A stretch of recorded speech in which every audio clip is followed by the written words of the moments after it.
23 जुलाई 2024 नई केंद्रीय सरकार ने फुल बजट पेश किया। इस बजट में कई सारे प्रावधान के साथ साथ कैपिटल गेन के टैक्स के बारे में कुछ चर्चाएं हुई, कुछ प्रावधान आए और इस प्रावधान के बाद ऐसा लगा, लोगों के ऐसे विचार थे कि कैपिटल गेन टैक्स काफ़ी बढ़ गया है। अब आगे उन लोगों का क्या होगा जो खासकर इक्विटी ओरिएंटेड म्यूचुअल फंड या इक्विटी शेयर्स में निवेश करते हैं। जनाब, ये बात सच है कि टैक्स का रेट बढ़ाया गया। जैसे शॉर्ट टर्म कैपिटल गेन का टैक्स का रेट पहले 15% था, अब उसको 20% कर दिया गया है। और long term capital gain tax जो पहले 10% था, अब उसको 12.5% कर दिया है। एट इट एपियर्स की rate of taxation capital gain tax में शॉर्ट टर्म लॉन्ग टर्म दोनों में बढ़ गया है। हालांकि ये टैक्स कम हुआ, फ़ायदा हुआ या घाटा हुआ, हर लोगों के अपने अपने विचार थे। मैंने भी अपने एक विचार एक वीडियो पर दिया हुआ है, ये अलग मुद्दा है। लेकिन क्या आप जानते हैं कि ये टैक्स बढ़ गया या कम हो गया, इसके बावजूद आपके पास कुछ ऐसी व्यवस्थाएं हैं कि आप long term capital gain tax या तो जीरो कर सकें या काफ़ी कम कर सकें। इस बारे में मैंने इसके जस्ट पहले एक वीडियो बनाई है, उसमें हमने 3 प्रावधान का जिक्र किया हुआ था। चौथे प्रावधान का जिक्र हमने उसमें इसलिए नहीं किया कि वो वीडियो काफ़ी बड़ी हो जाती। तो आज हम चर्चा करेंगे उन चौथे प्रावधान का, जिस प्रावधान के हिसाब से आप 10 करोड़ तक के कैपिटल गेन टैक्स या तो जीरो कर सकते हैं या उसको काफ़ी हद तक कम कर सकते हैं। एस्ट्रोन टैक्समैन के नए वीडियो में आपका एक बार फिर से स्वागत है। यदि इस वीडियो से कुछ वैल्यू एडिशन होता है, इसे लाइक करें, शेयर करें, कमेंट जरूर करें, जिससे मुझे ये पता चल सके जो चीज़ें मैं अपने व्यूअर्स को कम्युनिकेट करना चाह रहा हूँ वो मैं कम्युनिकेट करने में सक्षम हूँ, कर पा रहा हूँ या नहीं कर पा रहा हूँ। और यदि आपको लगे कि इसमें कुछ इम्प्रूवमेंट की ज़रूरत है तो वो भी बताएं। और यदि आप इस चैनल पे पहली बार विजिट कर रहे हैं तो इसको सब्सक्राइब करें और बगल में बेल आइकन को दबाएं ताकि हमारे नए वीडियो की नोटिफिकेशन आपको लगातार मिलती रहे। मेरा नाम डीएम झा है।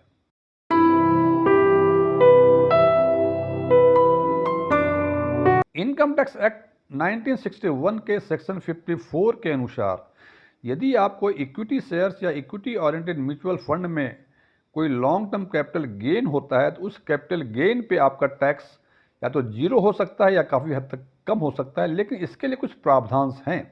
तो सबसे पहला प्रावधान है कि इसके सेल कंसिडरेशन को या नेट कंसिडरेशन जो इस ट्रांजेक्शन्स के हुए हैं उसको आपको रेजिडेंशियल हाउस में इन्वेस्ट करना पड़ेगा।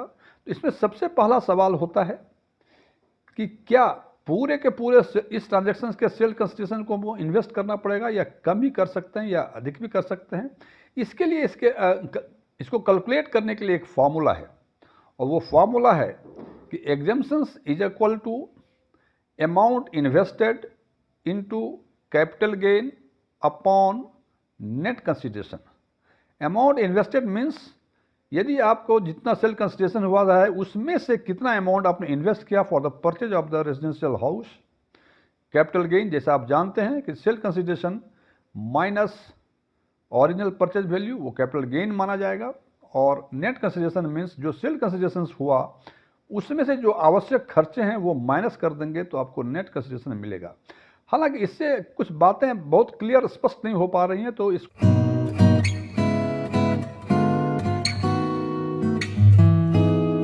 हम एक उदाहरण से समझते हैं कि हमें एग्जेम्पशंस कैसे कैलकुलेट करना होगा। हमने माना कि 2014 में 5 लाख रुपए आपने इक्विटी शेयर्स या इक्विटी ओरिएंटेड म्यूचुअल फंड में इन्वेस्ट किया था, जिसको कि 2014 में या तो शेयर था तो उसको सेल कर दिया या म्यूचुअल फंड था इक्विटी ओरिएंटेड म्यूचुअल फंड, इसको रिडम्पशंस किया। और नेट कंसिडरेशंस इस रिडम्पशंस या शेयर सेल करने का है वो 40 लाख है। मतलब 5 लाख का ओरिजिनल परचेज और net consideration 40 lakh. Simple calculation में capital gain 40 minus 5 35 lakh means इस ट्रांजैक्शन से मुझे long term capital gain 35 lakh का हुआ।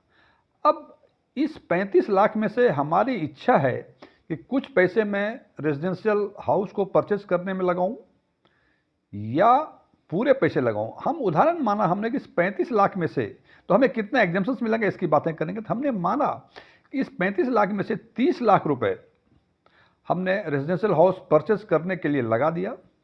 तो जैसा मैंने फॉर्मूला बताया था कि इसमें जो एग्जेम्पशंस मिलेंगे, 35 लाख का आपको कैपिटल गेन मिला है और आपने 30 लाख रुपए इन्वेस्ट कर दिए for the purchase of the residential house. तो एग्जेम्पशंस होगा 30/40 इंटू 35। 30 लाख तो वो जो आपने इन्वेस्ट किए, उसको मल्टीप्लाई किया कैपिटल गेन से जो कि 35 लाख था, और नेट कंसिडरेशन था 40, तो डिवाइड कर दिया 40 से। It comes to 26.25 lakhs.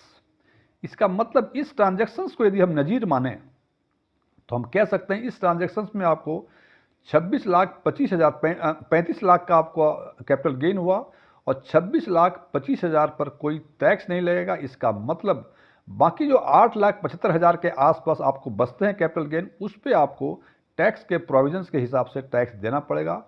और यदि इसी को आप ये माने कि आपने पूरे 40 के 40 लाख आपने इन्वेस्ट कर दिए, तो 40/40 इंटू 35, मतलब पूरे 35 लाख का जो कैपिटल गेन हुआ था उस पूरे पे एग्जेम्पशंस मिलेंगे और आपके टैक्स जीरो हो जाएंगे। और ये सीमाएं जो एग्जेम्पशंस की हैं इस सेक्शन 44F में, ये 10 करोड़ तक है। यानी 10 करोड़ तक का कैपिटल गेन यदि आपको इक्विटी शेयर्स या इक्विटी ओरिएंटेड म्यूचुअल फंड के ट्रांजैक्शंस में लॉन्ग टर्म कैपिटल गेन होता है, तो आप इस टैक्स को जीरो कर सकते हैं।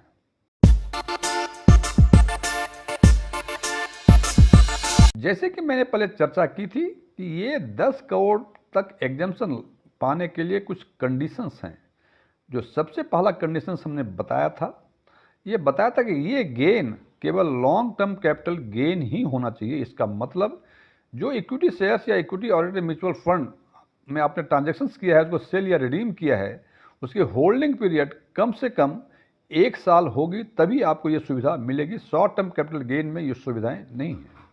नंबर 2 कि ये ट्रांजैक्शंस ये एप्लीकेबल है केवल इंडिविजुअल और HUF। HUF means Hindu undivided family, उसी पर ये एप्लीकेबल होगा। कोई पार्टनरशिप, कोई इंटिटी यदि ये ट्रांजैक्शंस करता है तो उनको ये सुविधाएं नहीं मिलेंगी। नंबर 3 जो सबसे अधिक इंपॉर्टेंट है कि ये जो नेट कंसिडरेशन इस ट्रांजैक्शंस में होगा, उस नेट कंसिडरेशंस को आपको नए रेजिडेंशियल हाउस में इन्वेस्ट करना पड़ेगा। इसमें कुछ सब कंडीशंस और हैं या कुछ सवाल और होते हैं कि कब तक करना होगा हमें। फॉर एग्जांपल यदि आज हमने ट्रांजैक्शंस किया और 3 दिन के बाद पैसे मेरे खाते में आ गए, तो हम कब तक नए हाउस के परचेस कर सकते हैं, कितने, इसमें क्या समय की अवधि है। इसमें इस सेक्शन के अनुसार ये प्रोविजंस है कि जिस दिन आपने ये ट्रांजैक्शंस किया उसके पूरे 1 साल पहले तक यदि कोई आपने रेजिडेंशियल हाउस परचेस किया है या इस ट्रांजैक्शंस के अगले 2 साल तक कोई रेजिडेंशियल हाउस परचेस करते हैं, तो उस पर यह सुविधा मिलेगी।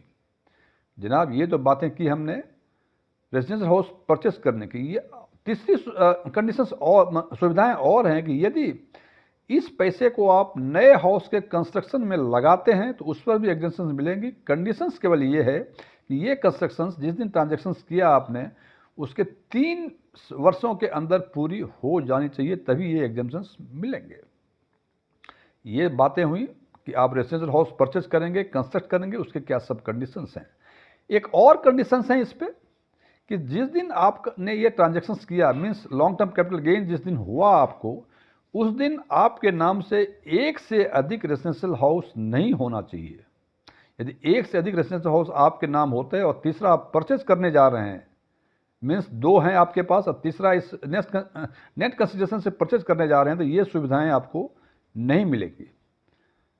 एक और सब कंडीशंस हैं कि आपने या तो हाउस को कंस्ट्रक्ट कर लिया या हाउस को आपने परचेज कर लिया नेट कंसिडरेशन जो इस ट्रांजैक्शन का हुआ था उसके पैसे से।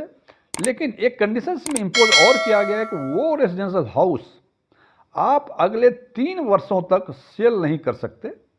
यदि आपने उसके 3 वर्षों के अंदर इसको सेल कर दिया, तो जिस साल आपने इसको सेल किया और जितने एग्जेम्पशंस आपको लॉन्ग टर्म कैपिटल गेन में इनिशियली मिला था, वो इस फाइनेंशियल ईयर में इनकम में ऐड हो जाएगा।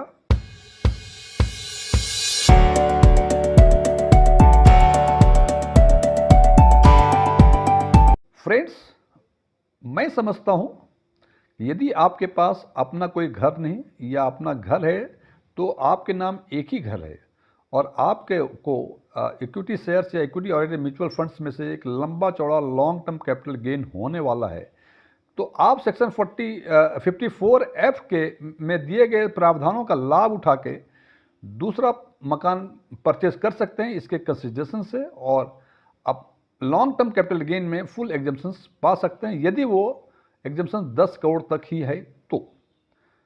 फ्रेंड्स, ये वीडियो कंक्लूड करने के पहले मैं एक डिस्क्लेमर देना चाहता हूं कि न ही मैं कोई म्यूचुअल फंड एडवाइजर हूं, न ही मैं कोई टैक्स कंसल्टेंट हूं। मैं फैक्ट्स के बेसिस पे एनालिसिस करता हूं और एनालिसिस के हिसाब से मैं उसको इंटरप्रेटेट कर अपने विचार आपके सामने रखता हूं। मेरे विचारों से सहमत होना कोई ज़रूरी नहीं है, आप मेरे विचारों से सहमत हो भी सकते हैं, सहमत नहीं हो सकते हैं, ये आपका फाइनेंशियल विजडम है।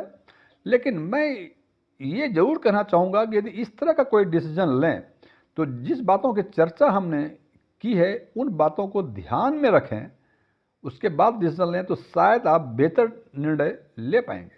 Thank you.